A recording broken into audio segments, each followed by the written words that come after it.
We're in New York City at the headquarters of the United Nations, and we're here as part of a meeting called the World Law Congress. It's a meeting of jurists, jurors, judges, and other advocates of the rule of law throughout the world. I'll actually be presenting on a panel called Hybrid Regimes in the Threats to Security in the Americas. So that'll be a panel. We'll show you parts of the panel throughout the video. But really this Congress is representing the challenges that law and legal challenges that are destabilizing the threats to peace and security throughout the world, really, and we're focused particularly on the hemisphere. From there, we're going to go to Miami, Florida, and we're going to be a part in a meeting, a very important meeting called the Inaugural Carvalho U.S. Latin America Dialogue. It's named after Olavo de Carvalho, the Brazilian leading thinker that helped inspire a movement in Brazil, a conservative movement, to talk about the threats of communism, the Foro Sao Paulo, and others. This meeting is very important because we're going to have representatives from civil society, think tanks, political leaders, business leaders from several countries throughout the Americas, Honduras, Mexico, Brazil, Colombia, and they're going to be talking about all the challenges that they're facing inside their countries, and we're going to collect that into something called the Miami Statement, which we'll put a link to in our website. And then lastly, I'm going to show you a little bit of what I did before I came here, which is I was part of a seminar at the National Defense University through the William J. Perry Center for Hemispheric Defense Studies. They are the defense education arm of the Department of Defense that does bilateral defense cooperation, defense education with our partners in Latin America and the Caribbean. This specific course was on cybersecurity, and my specific talk was on the digital manipulation, the cyber-enabled digital manipulation of social media. That is becoming a thing. In case you haven't been watching your social media accounts, more and more digital manipulation techniques such as bots, trolls, cyborgs, and algorithms are basically making digital disinformation out of control. So I'm going to talk about the abuse of social media, but more importantly, the abusers, those that have been abusing the social media, which is primarily Russia, Iran, and China. So you're going to hear more about this throughout the video. I'm going to show you clips and pieces. We're going to take you, we're going to start here in New York, we're going to go to Miami, we're going to end in Washington, D.C., but join me as we get to learn a little bit more about what the United Nations looks like.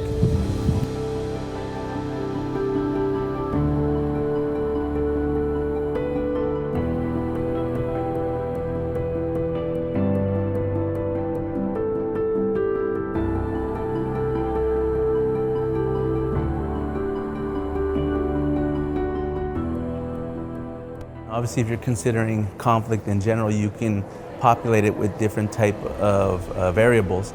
But even with conflict-related sexual violence, which is the purpose of this map and this exhibit here in the United Nations, even with that, I mean, everything what you're talking about when it comes to illegal mass migration, or when it comes to the imposition of transnational criminal organizations and the human smuggling and human trafficking that accompanies that, or all the elements of agitprop groups that are creating conflict all around this area inside the Americas, sexual violence or sexual predation is part of that as well. So that's why I say that I think having Colombia and Haiti, which obviously do have this in their countries, is only a limited aspect, because I honestly think Venezuela probably has the most inside the continent, followed by Nicaragua and others, and obviously Mexico I think is a big one as well.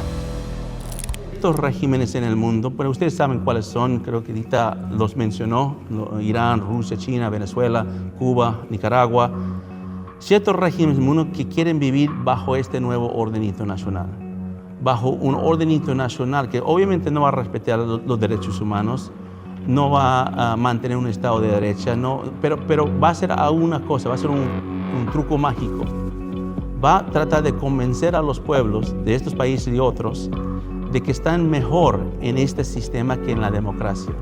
Y el propósito es muy simple, el propósito es cambiar el mundo completamente, cambiar un mundo que nosotros no conocemos porque no lo hemos vivido.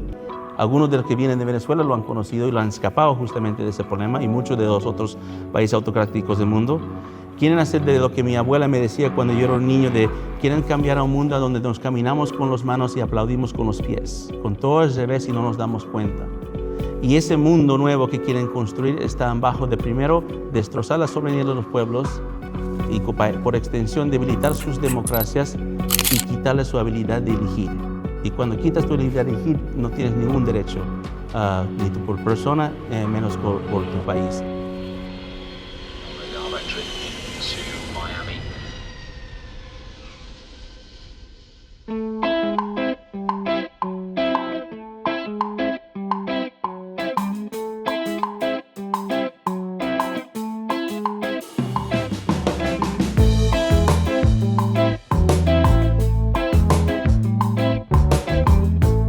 Before traveling to New York, we went to Miami for an important meeting with leading conservative thinkers to discuss the major challenges facing the Western Hemisphere. We called this meeting the Inaugural Carvalho Americas Dialogue, named after the late Olavo de Carvalho, who was an important Brazilian teacher and philosopher. The Miami meeting is just the beginning of an effort to unite conservative and classical liberal leaders throughout the Americas against common obstacles and threats. It's the beginning of creating a unity of effort among those that are worried about the direction of our hemisphere. In Miami, my presentations focused on great power competition, but I also made it a point to explain how the current crisis on the U.S. southern border is a part of great power competition, but also a form of weaponized migration, something we saw in New York City with what appears to be the beginning of street colectivos starting to form in Times Square.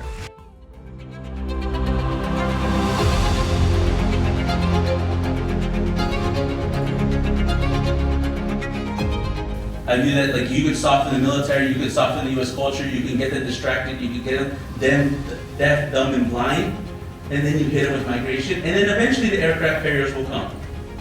Eventually the aircraft carriers will come. We have a panel on Russia, China, and Iran tomorrow, and I'll share with you something that just came to our attention about something related to that. So I don't think this is war, and in war, as Sun Tzu would say, it all counts. So I don't think these are separate things.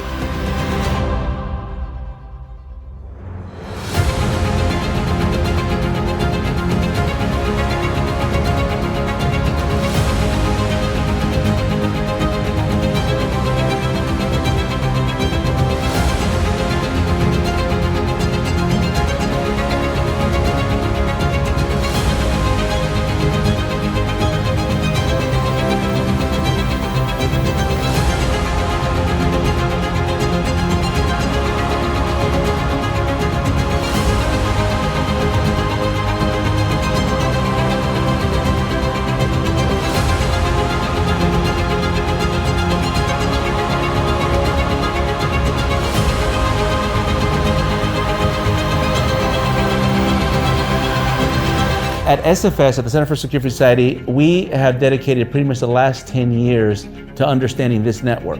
A think tank that could have an analytical framework that would understand external state actors and understand how Latin America is relevant for global geopolitics. Latin Americanists in Washington or Latin Americanists in the United States have failed to do.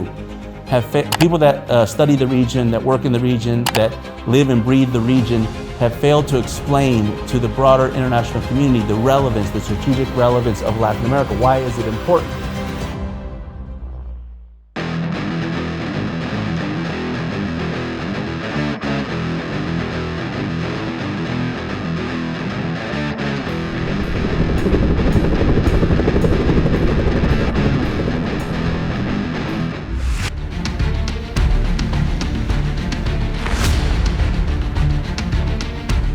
The idea of helping strengthen team democracy in Latin America is something you hear about quite often when listening to the commander of U.S. Southern Command.